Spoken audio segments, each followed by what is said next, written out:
नारायण नारायण। प्रिय भक्तों, मेरे YouTube चैनल हिंदू भक्ति में आपका स्वागत है। आज मैं आपको कार्तिक मास महात्म्य कथा अध्याय 7 सुनाने जा रही हूँ, जो इस प्रकार हैं। नारद जी ने कहा, हे राजन, कार्तिक मास में व्रत करने वालों के नियमों को मैं संक्षेप में बतलाता हूँ, उसे आप सुनिए। व्रती को सब प्रकार के आमिष मांस, उड़द, राई, खटाई तथा नशीली वस्तुओं का त्याग कर देना चाहिए। व्रती को दूसरे का अन्न ग्रहण नहीं करना चाहिए, किसी से द्वेष नहीं करना चाहिए और तीर्थ के अतिरिक्त अन्य कोई यात्रा नहीं करनी चाहिए। देवता, वेद, ब्राह्मण, गाय, व्रती, नारी, राजा तथा गुरुजनों की निंदा भी नहीं करनी चाहिए। व्रती को दाल, तिल, पकवान व दान किया हुआ भोजन ग्रहण नहीं करना चाहिए। किसी की चुगली या निंदा भी नहीं करनी चाहिए। किसी भी जीव का मांस नहीं छूना चाहिए। पान, कत्था, चूना, नींबू, मसूर, बासी तथा झूठे अन्न का भी प्रयोग नहीं करना चाहिए।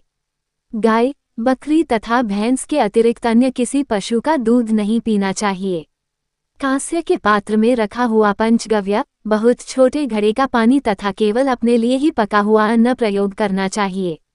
कार्तिक माह का व्रत करने वाले मनुष्य को सदैव ब्रह्मचर्य का पालन करना चाहिए। उसे धरती पर सोना चाहिए और दिन के चौथे पहर में केवल एक बार पत्तल में भोजन करना चाहिए। व्रती कार्तिक माह में केवल नरक चतुर्दशी, जिसे छोटी दिवाली भी कहा जाता है, के दिन ही शरीर में तेल लगा सकता है। कार्तिक माह में व्रत करने वाले मनुष्य को सिंघाड़ा, प्याज, मट्ठा, गाजर, मूली, काशीफल, लौकी, तरबूज इन वस्तुओं का प्रयोग बिल्कुल नहीं करना चाहिए। रजस्वला, चांडाल, पापी, मलेच्छ, पतित, व्रतहीन, ब्राह्मणद्रोही और नास्तिकों से बातचीत नहीं करनी चाहिए। भगवान विष्णु को प्रसन्न करने के लिए अपनी शक्ति के अनुसार चांद्रायन आदि का व्रत करना चाहिए और उपर्युक्त नियमों का पालन करना चाहिए।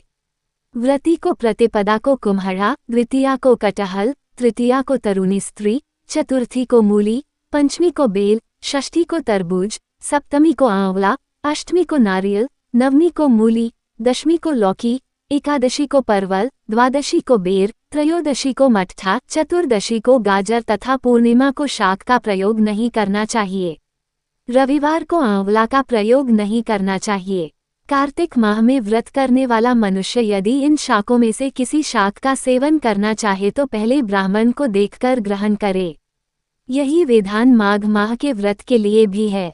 देवोत्थानी एकादशी में पहले कही गई विधि के अनुसार नृत्य, जागरण, गायन, वादन आदि करना चाहिए।